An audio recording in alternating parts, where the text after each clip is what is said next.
Okey, inilah cara untuk resubmit MMP ya.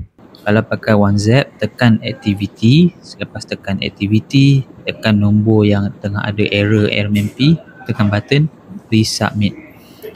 Selepas tekan button resubmit, tekan button next ialah continue dekat bahagian bawah sekali.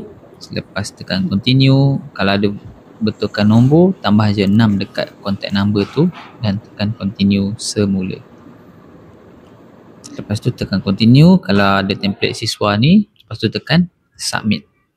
Ini untuk resubmit menggunakan OneZap.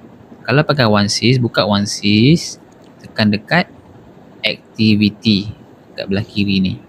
Lepas tekan activity, cari nombor yang tengah ada MMP error tu. Dekat sini dia akan ada button resubmit. Tekan button resubmit. Okay, betulkan error MMP tu. Selepas tu dekat bawah sekali ada button continue, sampai habis tekan continue, hujung sekali tekan submit. So itu adalah cara untuk resubmit.